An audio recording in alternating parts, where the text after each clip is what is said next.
السلام عليكم ورحمة الله وبركاته. ازيكم حبايب قلبي، عاملين ايه؟ يا رب تكونوا بخير وصحة وسلامة. وحشتوني جدا من الفيديو الاخير، يا رب كده تكونوا كلكم جميعا بخير، وصباح الفل بقى او مساء الخير حسب التوقيت اللي انتوا بتشوفوني فيه دلوقتي. عايزة بقى لايكات كتير قوي على الفيديو ده وشجعوني، لاني جايه لكم النهارده بفيديو خطير تحفة بجد، من الاخر يا جماعة. ايه بقى انجي الفيديو بتاع النهارده؟ هنعرف في الفرق بين ميبلين سوبر ستاي الاصلي والتقليد. عايزه اقول لكم ناس كتير قوي بيضحك عليها بين الاصلي والتقليد. انا اولكم في اول مره جالي فيها اصلا جالي تقليد وبنفس السعر بتاع الاصلي، بما اننا عارفين كلنا او اللي هيبقى فاهم في السوبر ستاي بيبقى غالي شويه وسعره عالي.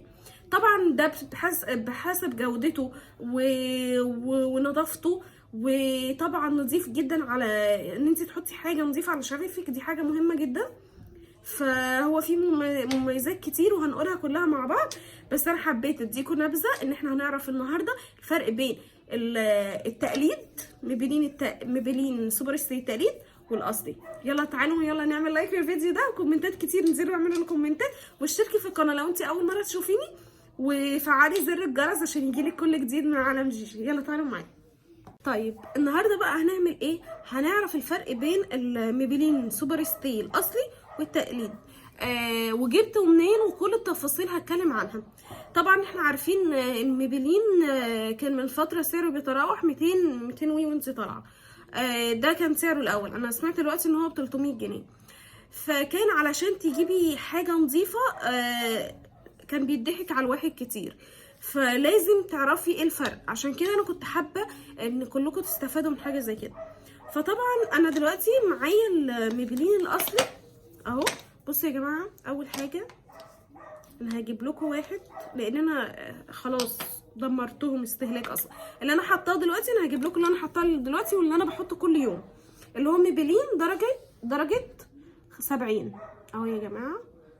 ده استخدامي اليومي نازله. طبعا عايزه اقول لكم ان انا اصلا متقلاه دلوقتي في الفيديو علشان انتوا تشوفوه، انما في العادي لما ببقى اجي نازله بيبقى الدرجه وبتبقى احلى من كده. يعني انا متقلاه عشان يوصل لكم في الكاميرا، والدرجه بتبقى اخف من كده واهدى. طبعا وانت نازله بتبقي عايزه حاجه بسيطه اللي هو تغير بس او تدي شكل الشفايف وخلاص. ايه بقى مميزاته؟ اولا قبل ما اعرفكم الفرق بين التقليد والاصلي، ايه مميزاته؟ طبعا ما بيشققش الشفايف خالص. انت اولا قبل ما بتحطي اي روج طبيعي بترطبي شفايفك زي ما بترطبي بشرتك، بترطبي شفايفك وتستني على شفايفك تهدى شويه من الترطيب. مش برطب مثلا بزبده الكاكاو او واحط بعد كده على طول الروج، لا. برطب بزبده الكاكاو واستنى مثلا 5 دقايق عقبال ما ارطب وشي وبتاع، او اعمل اي حاجه وبعد كده احط الروج ده بقى مميزاته ان هو بيقعد 72 ساعه. هو اصلا ميبلين مش عاملاها بقالها فتره كبيره، وزي ما احنا عارفين ميبلين حاجاتها روعه روعه روعه بجد، ما عليهاش اختلاف. هي مشكلته الوحيده هقولها لكم برضو في الاخر، او بعد ما نشرح الجزئيه دي. هو طبعا بيدوم. كلتي شربتي جبتي منديل، يعني انا همسح قدامكم. بصوا حاجه بسيطه جدا جدا. انا هعمل كمان فيش اهو،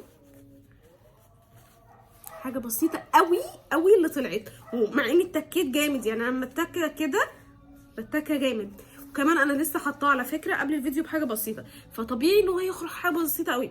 بعدها بفتره ما هتلاقيش اي حاجه بتخرج. بس فهو بيدوم كتير قوي.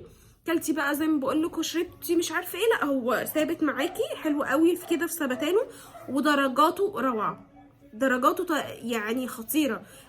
انتي بقى تخلي بالك لانه مثلا بيقل درجه. يعني مثلا انت جايبه الاحمر بيبقى اقل درجه. مثلا انت دلوقتي شفتي اللون ده بيبقى اقل درجه ما بتحطيه على بشرتك، هو ده بس الفرق.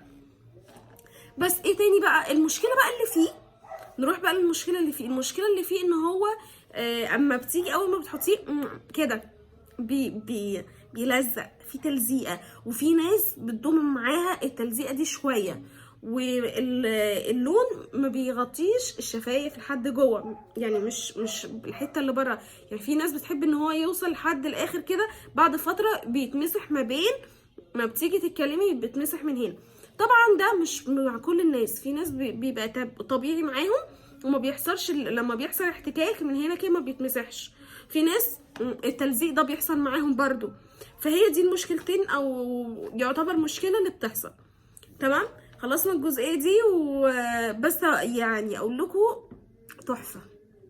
تمام، درجاته بقى هو درجاته كتير جدا، هحاول اسيبها لكم هنا على الجنب، هحاول على قد ما اقدر ارتبه لكم واكتب لكم درجاته.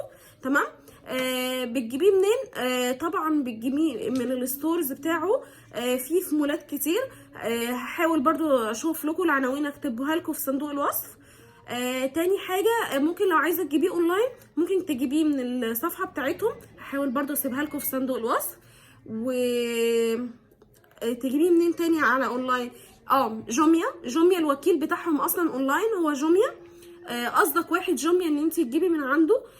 وممكن تجيبي انا بقى المشكله اللي حصلت معايا، انا جبت من نون. اسوأ تجربه حصلت معايا يا جماعه والله العظيم بجد. انا جايبه طبعا ريفيوهات ان هو اصلي ومكتوب ان هو اصلي، لما جالي ما لقيتهوش اصلي، لقيت ان هو نفس الاصل بالظبط، اللي هو اصلا لو ما كنتش انا مركزه وعارفه ايه الفرق بين الاصل والتقليد انا بجد كان اتضحك عليا، بنفس السعر وبنفس كل حاجه.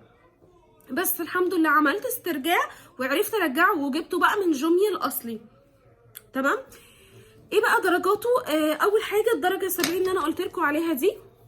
انا هحاول برضو اعمل لكم هنا كده سويتش كده، بصوا جمدان يا جماعه، جمدان. الدرجه دي خطيره خطيره خطيره خطيره. دي اول درجه اللي هي 70 دي استخدام يومي، تحفه. تمام، مش مناسبات او كده، لا استخدام يومي. تمام، دي اول حاجه. حاول امسحها بسرعه قبل ما تلزق. تمام. تاني درجه بقى 20. تاني درجه بقى يا جماعه، معلش وقفت الفيديو ورجعت لكم تاني بس عشان بنوتي عياط زن فكراني نزلت، فقلت لا انا موجوده. بس تاني درجه بقى معايا اهي درجه 20 دي. انا عايزه اقول لكم كنت هتجنن عليها، هتجنن. اصلا هي اكثر مبيعا في ميبلين، خطيره. بس مشكلتها ما ينفعش تخرجي بيها بره البيت، هي احمر قوي قوي قوي، فاق جدا.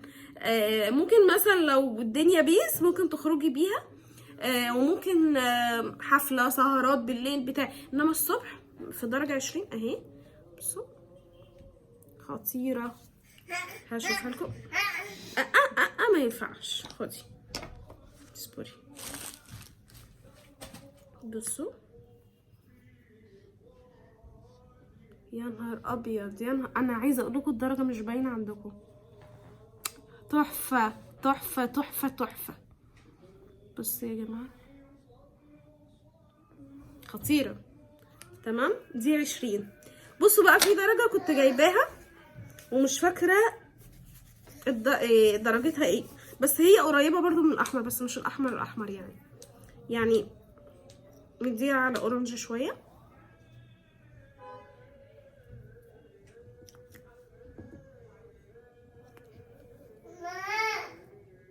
برضو بصوا هعمل لكم دي تاني برضو عشان تشوفوها الفرق ما بينهم. بصوا دي تحس انها مديه على اورنج شويه، ودي تحس انها احمر قوي او نبيتي شويه.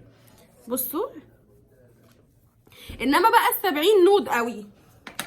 بس هنعرف بقى نمسح الحواسه دي كلها وارجع لكم تاني. بصوا يا جماعه، اول حاجه الفرق بين ميبلين الاصلي والتقليد. اول حاجه لما بتيجي ميبلين للاسف الورقه انا شلتها، بس بتيجي ورقه لازقه هنا كده بتبقى قافله بين العبوه والغطا. تمام، دي اول حاجه.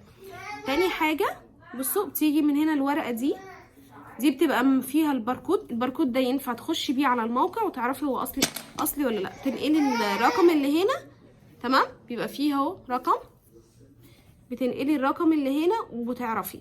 تمام. تاني حاجه الورقه اللي هنا دي بتبقى اللي هي مكتوب عليها ميبلين نيويورك، بتبقى ورقه. تمام اهي، بصوا ورقه بتتشال، لزقه بتتشال، مش حاجه مطبوعه، تبقى لزقه هنا وهنا بتبقى لزقه. تمام. تاني حاجه بيبقى شايفين في، مش عارفه هتبين لكم ولا لا، هنا مش هتبان قوي، في حفر هنا كده. تاني حاجه، تالت حاجه بقى بيقولك هنا استيراد اوريال ايجيبت، بالظبط ال سي حاجه كده اهو، بيبقى فيها الكلام اللي بالاسود هنا ده. تمام. بصوا العبوه بتبقى صغيره مش كبيره. بصوا انا عايزه اقول لكم بهدلت ايدي، ما رضيتش اقوم بقى امسحها عشان ما اضيعش وقت، بس اهو بصوا العبوه صغيره. تمام. دي بقى الاصلي. بصوا بقى التقليد، بس انا نسيت اوريكم حاجه كمان. العبوه لما بتفتحيها بقى من جوه من هنا ابيض. تمام. ودي بتبقى كده بالمنظر ده اهو يا جماعه، بتبقى بالمنظر ده، شايفين في فراغ هنا كده في النص. بس يا جماعه بقى عايزه اوريكم الفرق. ده دلوقتي التقليد مش الاصلي. التقليد اول حاجه بيبقى الكلام اللي هنا حفر مش لازقه زي ما وريتها لكم هنا. بصوا قلت لكم هنا الاصلي لازقه بتتشال، اللي هي عليها ميبلين لوريال ايجيبت اهي، ميبلين نيويورك سوري ليبستيك، وهنا ليبستيك لازقه، الاصلي لازقه. التمام ما بيبقاش بقى مكتوب مثلا هنا بالاستيراد والكلام ده كله، لا هي عبوه كبيره قوي وداخله. بصوا يا جماعه اصلا الحجم بين الاصلي والتقليد بصوا يعني معروفه قوي، وهتلاقي حتى سعره اقل شويه. وساعات ناس والله العظيم ناس ما عندهاش ضمير ساعات وبتبيع التقليد بنفس سعر الاصلي بنفس سعر التقليد. بصوا بقى لما فتحت العبوه من هنا نفس لون الروج، والفرشه عاديه خالص مش مدببه ولا اي حاجه، عاديه خالص. بس ويا رب ما كنتش بقى طولت عليكم والفيديو يكون عجبكم واستفدتوا منه. واكيد لو في حاجه تانية هتفيدكم واعرف لكم الفرق بينها انا هطلع واقولها لكم، لان انا طبعا ما بحبش اخبي عن حاجه عن جمهوري العزيز وفانزاتي القمر. ما تبصوش لدي، انسوا ايدي خالص دلوقتي. بس ويا رب يكون الفيديو عجبكم، ومستنى ارائكم وتعليقاتكم تحت في الكومنتات، وان شاء الله كده دايما مع بعض. ويلا اشوفكم على خير جميعا، مع السلامه، سلام.